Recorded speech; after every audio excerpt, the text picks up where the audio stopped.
Yes, please.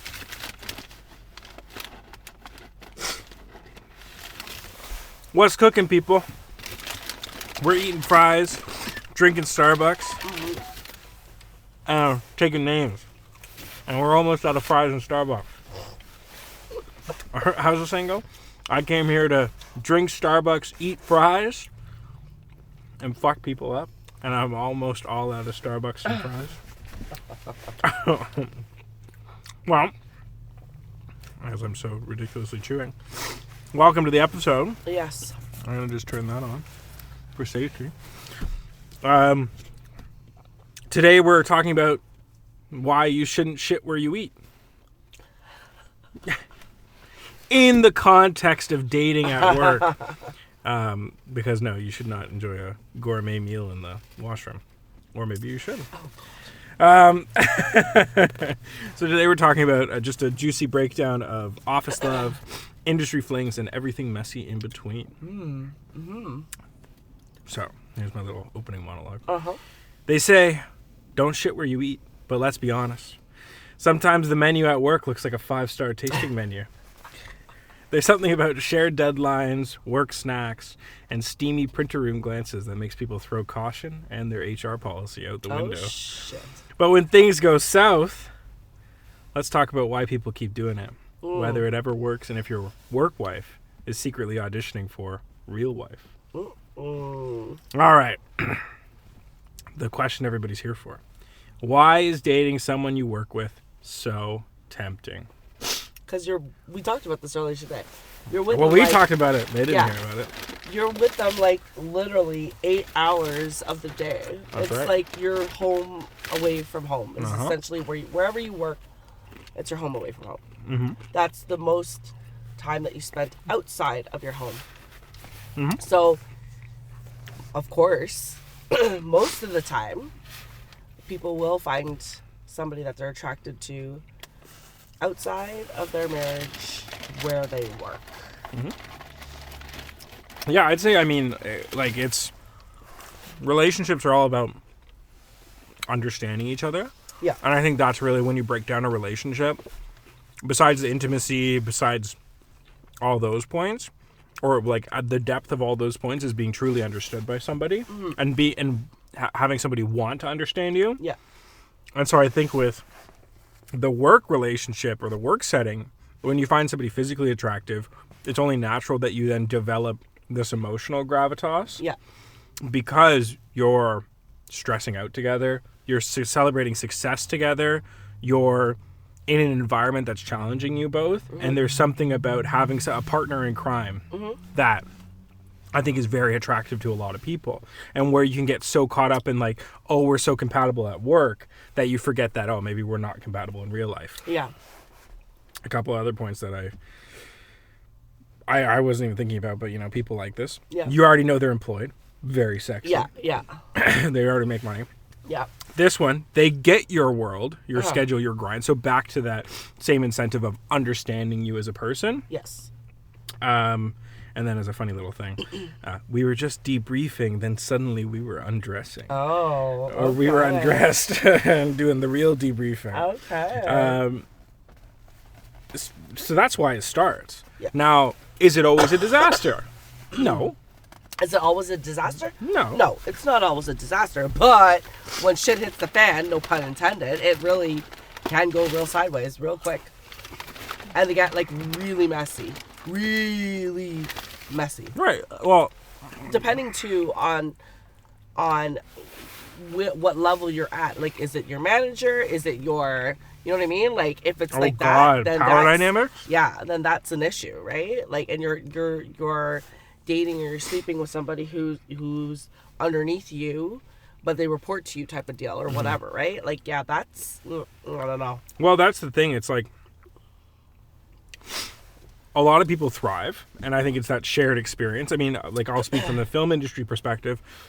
It's really hard to understand the work schedule of somebody working in the film industry, especially if it's somebody who's working on set. Yeah. Because sets are lots of days, like really big sprints, and then nothing. Yeah. And really big sprints are like minimum 12 hours on set. So you're talking, their days are 12 to 14 hours. Yeah. They're working Monday to Friday, if not more. You're barely seeing them. And then they'll have a month where they're hanging out. Yeah. Or a couple of weeks where they're hanging out. And then they're gone for another 2 months when they're on a show call. Yeah. So the film industry is notorious for divorce and for people not understanding it. So a lot of people find love in the industry as well as fooling around because people, nothing like a travel shoot. But the question is it love or is it more like lust? Because like again, you have similarities, you have things that are common a lot more so. You know what I mean? Well, I think it's that quest for understanding, and like it's not to say that you can't find love, but yeah, I think a lot of people it's like this works for the moment, so let's do it. Yeah. Right? I need somebody who I can have a good time with, and you're into it, so whatever, we'll just do it. Mm-hmm. I think there's that. I think that it really depends on what people are going for. Because naturally, when you're with people, when you're surrounded by people in a setting, naturally you're going to grow feelings towards those people, whether it's friendship feelings or romantic feelings, and especially if there's an undertone of you find this person attractive, they find you attractive, there's always going to be that rubbing unless you set very clear boundaries. Yeah. So it's not that it can't work. Yeah. It's just that there's a relationship has to be a very pure thing between you and the other person, and the more parties that are involved, the more difficult it gets. Yes. And the real struggle is when it's in a workplace setting, and especially if it's a boss or a coworker or something. If you, for whatever reason, disagree, if you don't have a healthy relationship, and the girl you're dating is your boss, and she comes down with a hammer, being like, "Hey, like, I care about you. I want you to do well, but you got to do your fucking work. Like, you can't slack off." Or people take advantage of the relationship and start using the fact that you're fooling around as a way to get out of doing work. Yeah. So it turns into this politics game, right? Yeah. And so this is where it starts to get messy, and also like the observations, because then people are like, "Oh, you and this coworker are, obviously going out. What does that mean for us?" Yeah. Yeah. Why, like, now you're going to show favoritism or special interest or whatever the case. Or people like to cause drama. So if they see you happy and enjoying, they might report it to the boss, and now your boss shouldn't care. Yep. But I know lots of cases where bosses do care. It's like a teacher, They're the teacher who puts, when they know two people like each other, they put them together. Or they're the kind of teacher who goes, "Oh, you like each other?" Opposite ends of the class. Little elementary school throwback there. Yep. And then also it's just like the natural growth in a relationship, right? When it ends, you still have to interact with them. Oh yeah. So imagine like one of them cheats on the other. Yeah. Well, now they have to interact and see each other on a daily basis and just accept that that's that. Yeah, but so you can't cut things off. Awkward though. Right. Right. If someone ghosts them. Yeah, and like it could be like, okay, so sometimes people just don't end off on a good note. So at that point, sometimes couples that were dating before like to be malicious towards each other. In that sense, right? So it's just like, sometimes you got to be careful about like who you decide that you want to get involved with. Yeah, and like, let's say you call it what it is, and you say, "Look, this relationship isn't working. Yeah. What we're doing isn't working." Yeah. And they take that to heart, and they're like, "Well, fuck you." And now you were like, "Hey, this isn't working. Like, I had fun while it was, but let's break it." You could have done the most pleasant, most amazing break off, and they can still feel that rejection and still be upset with you and make your work life a living hell. I mean, that's the hard part about a relationship, working in the same industry or working at the same place, is you now have to deal with each other and accept that you have to work together. That's right. In a close capacity and be not okay with it. Oh. And if somebody's wronged you or you feel wronged by them, like, that's going to be a hard thing to do. Yeah.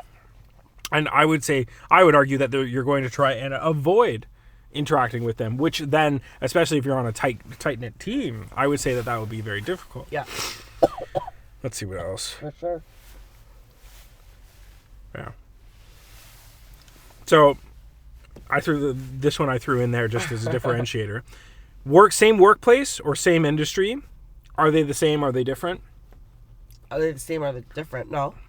No. Like, well, would you say that they cause the same drama, or are you saying there's a difference? If it's like work industry is safer, workplace is safer. No, I don't care. The shit where you sleep, it's the same. Oh, so you're saying it's the same thing? I don't care wherever it is. Yeah, it's the same across the board. Doesn't make a difference where it is, industry or whatever. Yeah, you? Well, I think that it's a little bit easier to date within the same industry than it is to date within the same workplace, because let's say, for example, you have you work at Starbucks. And you're always on the shift with this girl you're fooling around with. You have to work with her. Yeah. You're always on the same shift together. Even if things went sour or whatever happened, you still have to suck it up and do it. If you're both coffee baristas, she might work at one Starbucks, you might work at another Starbucks. That's okay. Because you're not directly influenced. But I'll relate it back to the film industry. The film industry is a very small place.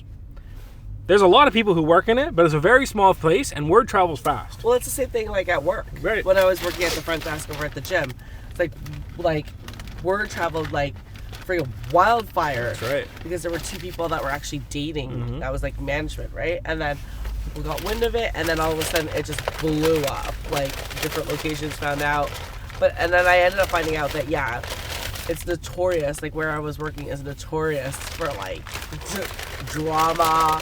No, everybody loves it. Everyone likes to get up in everybody else's business. Do you keep these ketchup packets? No, I don't. Okay. I do, but like I have. As a side note, no, I don't. Yeah. So I was like, oh shit. And they were like, oh yeah, keep it quiet. Yeah, okay. Well, this is afraid about losing their jobs, right? Yeah, everybody goes crazy. They're like, people love drama. So if they can find any excuse to feed the drama or 100%. Be like, oh my God, Natalie, did you hear about this guy or this girl? Yeah. People love that shit. Yeah. Yeah, it's really hard. Huh? And I would agree with you that it's like, it's still shitting where you eat, whether you're in the same workplace or you generalize it a bit more into the same industry. Yeah. Film industry, you're going to run into the person. You're going to interact with the person.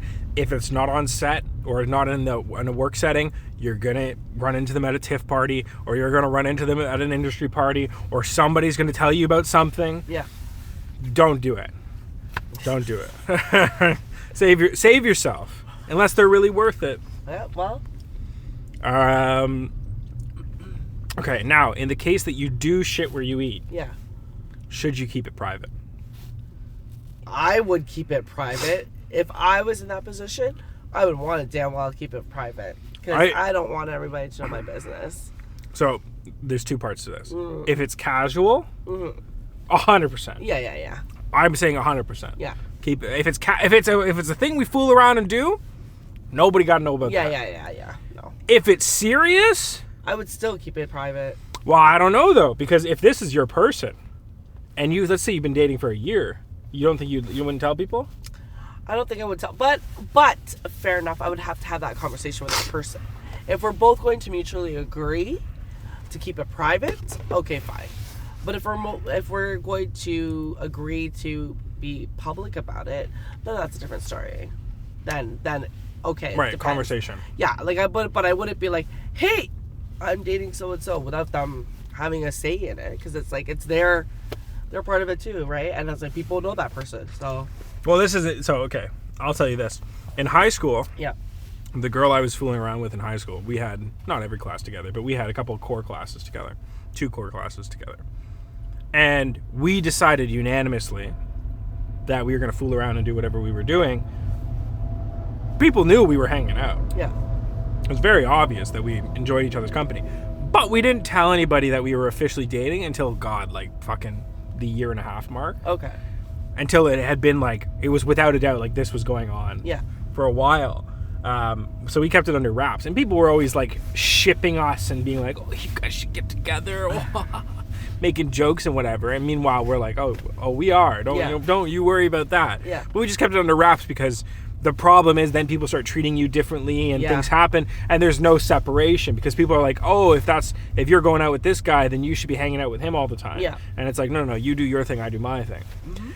So all that to say, I think it really depends case by case, but you should allow the relationship to be fully cemented. Yes. And at a place where you're like, oh no, I don't mind committing to this person and telling everybody I commit, because it's just going to cause problems if you start telling everybody and then shit hits the fan. Yeah. Or it doesn't work out. Like after like a week after you start telling people, it's like, oh shit.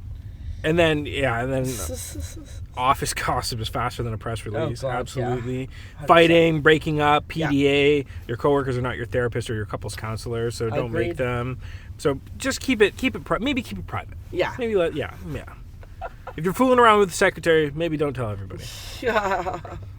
The jealousy problem. So this is the thing we talked about this morning. You brought up this morning. Yes.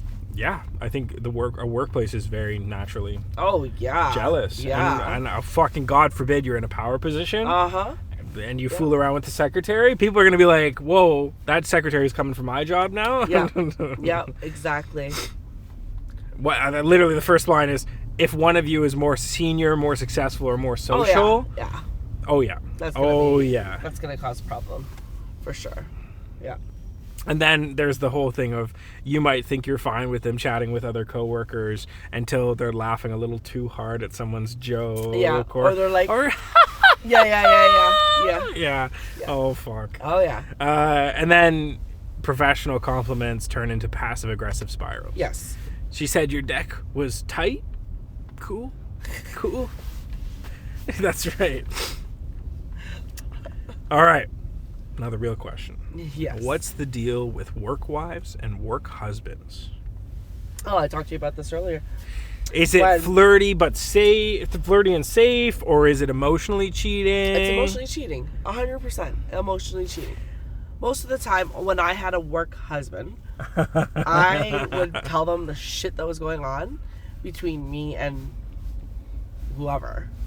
And I was just like, divulging when I shouldn't have been divulging to that person and being like addressing those issues like we talked about in our podcast.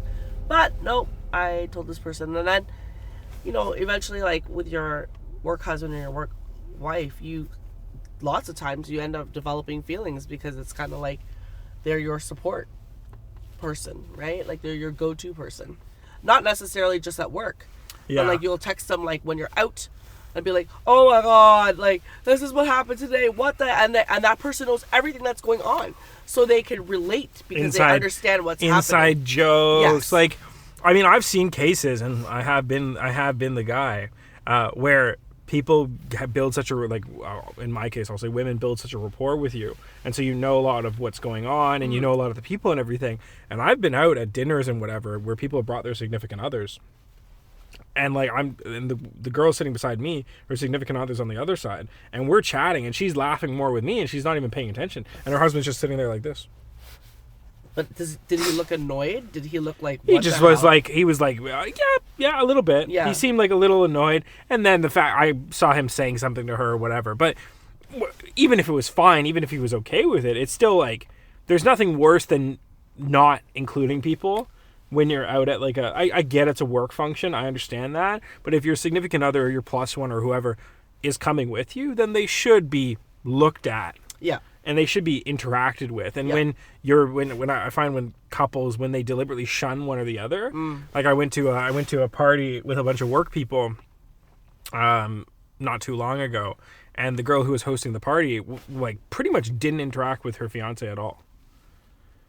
Wow. Other than to be like, hey, did you do this? Hey, did you do that? And meanwhile, she's walking around, because he's in a different industry, so she's walking around giggling, laughing with everybody, having a good time. Oh, no. But he was just kind of like there?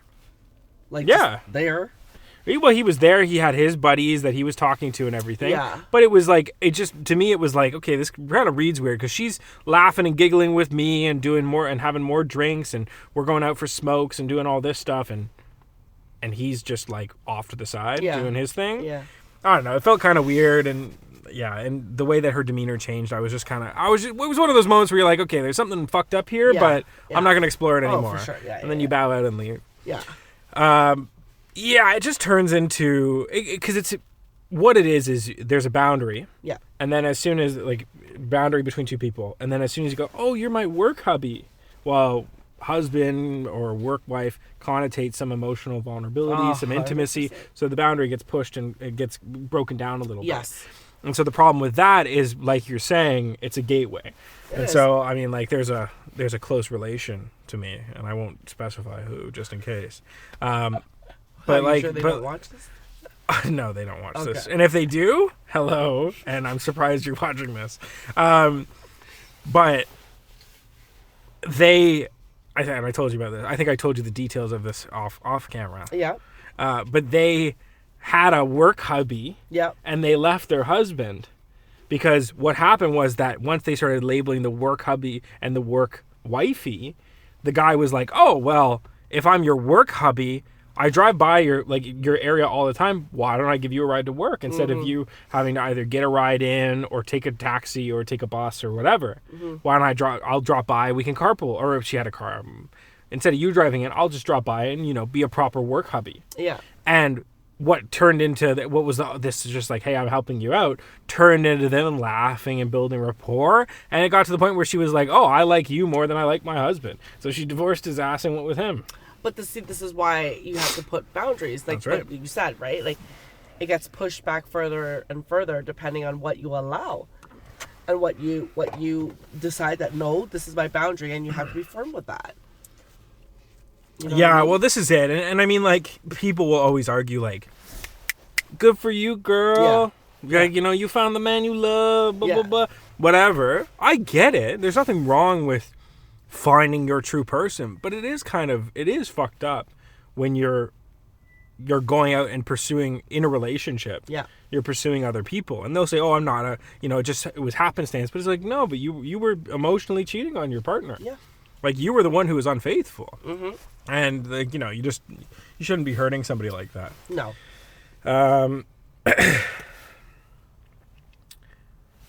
And I just have a check-in here where you should always ask yourself, would your actual partner feel weird if they read your text with this person? Yeah. Like, or heard your interactions? Because yes. I've seen a guy walk up to his girlfriend and literally say to her, like, "Hey, the way you're talking to this guy is making me feel super uncomfortable." Yeah, because the guy on the outside knows that what other guys are thinking already. Oh, like, yeah. You know that, right? Even just like the way that they look at your significant other, or the way that they talk, or their demeanor, they know right away what's up. They have a pretty good inkling Mm-hmm. that something weird's going on here. Yeah, exactly. So, yeah, like and it was funny because he went up and he said, "Hey, whatever you guys got going on here is making me feel super uncomfortable, and I'm gonna head home." And then the girl's friends backed her up and was like, "She's not doing anything wrong. We have no room for insecure men here," which is crazy to me because this is like a thing between these two, like a couple. Like, I was off to the side being like, "Whoa, this is a couple interacting, and your friends are stepping in front being like, what she's doing with this guy is none of your concern." Whoa. That's her boyfriend. This is her. Wow. He's allowed to say what he says. Yeah. We don't need comments from the peanut gallery. Damn. But then her girls backed her up and she dialed down and he said, "Okay, well, I got this is upsetting to see and I'm gonna go. Sorry." And he left, and that was that. And then I think she ended up doing, I don't know, I'm unconfirmed if she fooled around. I'm assuming she did, whatever the case was. But wow, you gotta be respectful. Yeah, no, for sure. How do you make it work if you go for it anyway? That's a good question.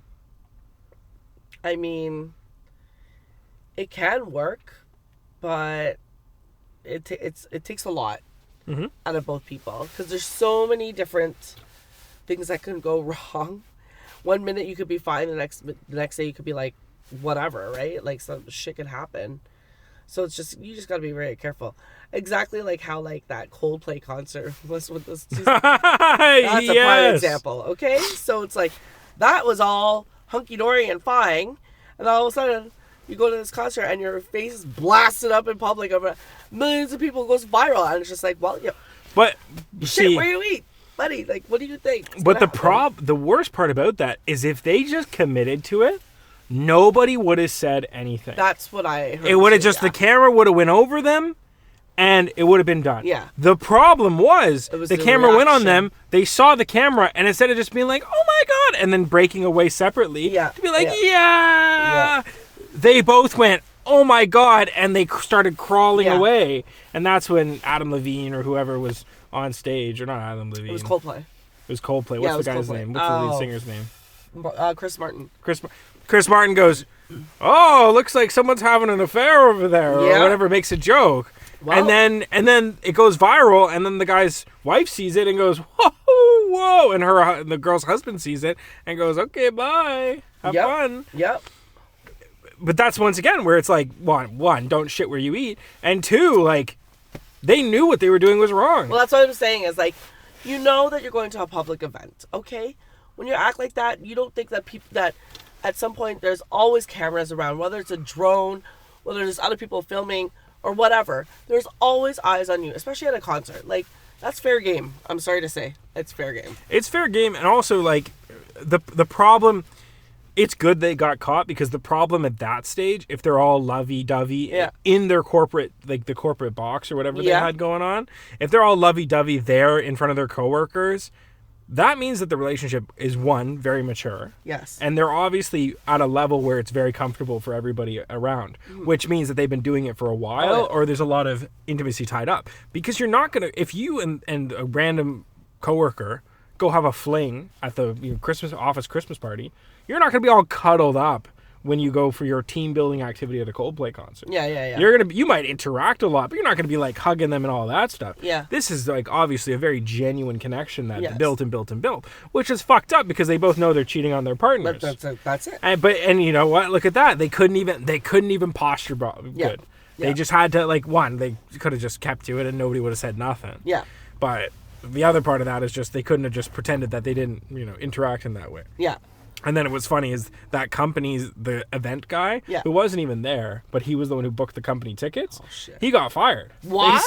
They sacked him instantly. Did they really? They did. They said, "Why would you send us to a Coldplay concert and get me in trouble?" That's so funny. Oh, shit. That's right. Wow. And I think she was HR, too. Yeah, she was the head of HR, and he was the CEO.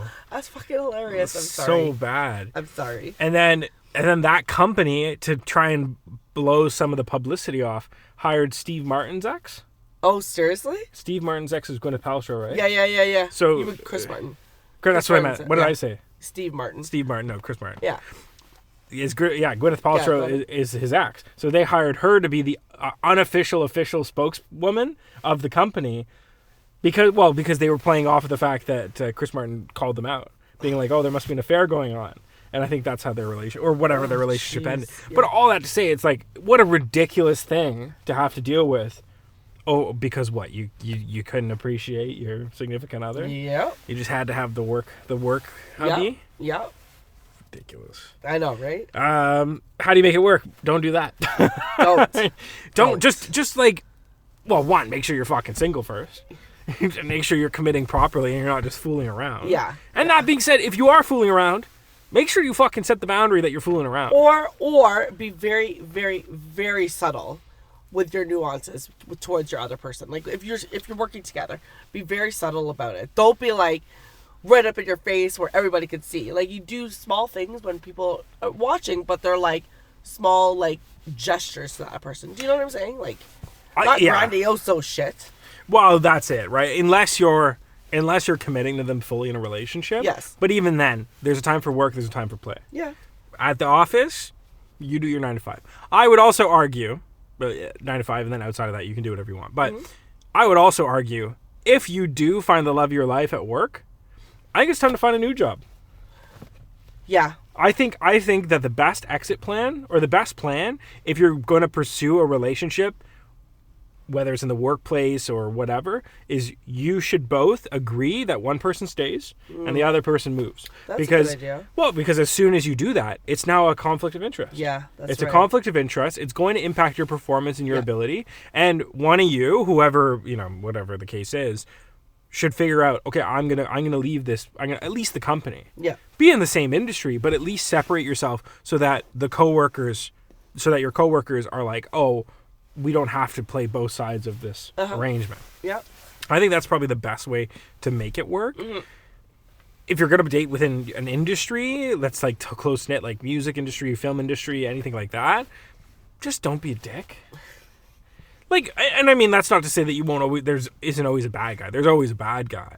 But I would just make sure that you try and keep things as clean as possible. Yeah. And try not to work, once again, try and separate yourself. Try and not work together or fully commit to working together. And being like, this is my partner in crime. This is what I, how I do things.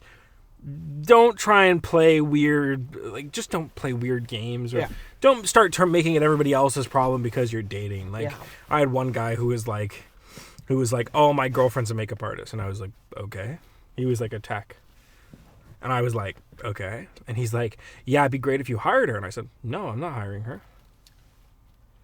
There's times, like there's a time and a place to hire significant others. Yes. There was a project I did that worked out great to have. As we're watching this car. Slowly back up into the hood of your car. Yeah, no, they're in a BMW, so they won't. Well, they shouldn't. They won't. It's not BMW. Is it? I'm not sure. The lights say BMW, but the side doesn't say BMW. I don't know. But all that to say, like, yeah, I think that you really, really have to be careful about showing allegiances and what goes on and keep things very politically professional and politically sound. Like, especially if you're in a fucking leadership position. Oh, God, yeah. Like, be so careful.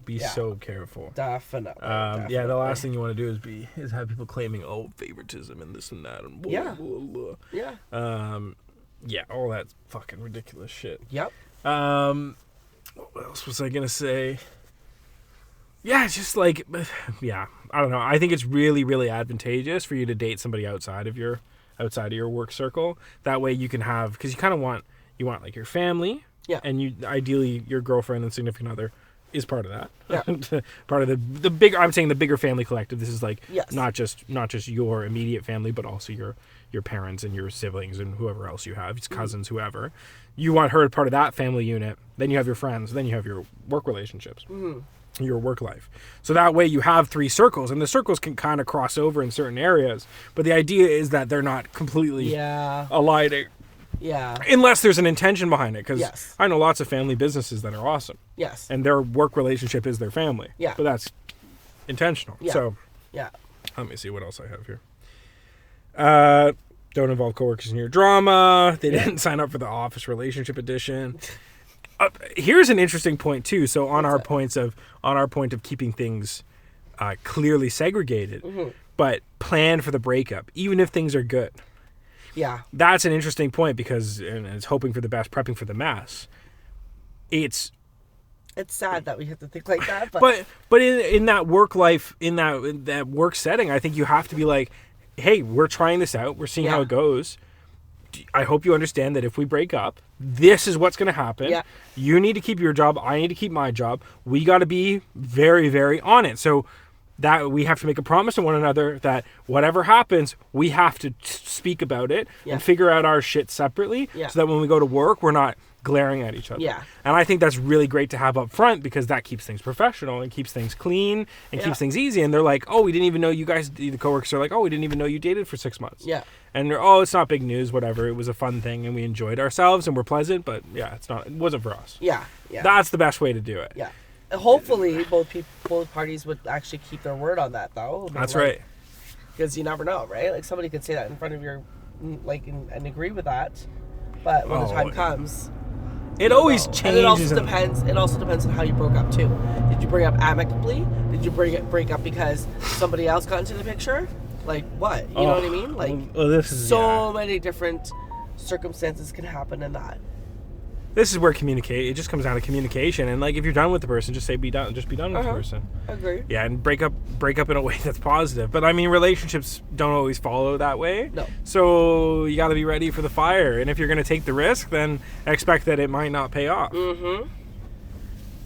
Okay. I agree. I have a little bonus lightning round for you. A little factor cap. Okay. So if it's real love, does it matter where you met? If it's real love, doesn't matter. Fact. Does it matter where you met? Fact. So it does matter where you meet. I think it doesn't it matters. matter. I think it matters too. I think it matters. I think it matters. Yeah. I think there's a lot of context to a relationship For depending sure. on where they meet. Yeah. That's why you have people who lie about where they met. Yeah. But why lie? Well, when you start off lying, there you go. No, this is the thing. But I know so many people who are like, oh yeah, ha ha ha. We met. You know, we just ran into each other at a coffee shop, and he saw me, and I saw him, and I loved him so much. Like, I knew in that moment, whatever. They say bullshit like that, and you're like, really? That's so sweet. And they're like, no, we met on a dating app. It's like, what? Just say that in the first place. I know. Oh, Jesus Christ! I don't know. I got to make up stories. Work wives / husbands are just fancy. Are you okay? Yeah. Okay. Work wives are just a fancy name for crushes with HR approval. True or false? Read that back again. Sorry. Work wives or husbands are Yeah. just a fancy name for crushes with HR approval. Cap. I don't think so. Because it's not always a crush. Mm-mm. I think it's just like when two opposite sex individuals Yeah. have a closer dynamic. I think a lot of people just automatically go, oh, if they're interacting in that capacity, there must be some love interest going on. And so naturally for people to understand the relationship, they put a label on it. Mm-hmm. Work husband, work wife. Mm-hmm. But if you're putting a label on it, then, you know, it could just be a joke, or it could be that, you know, there's greater feelings going on. I agree with you. Yeah. It's fine to date in the same industry, just don't date someone who does the exact same thing. Well, we just talked about that. Didn't we just talk about that? This is my last lightning question.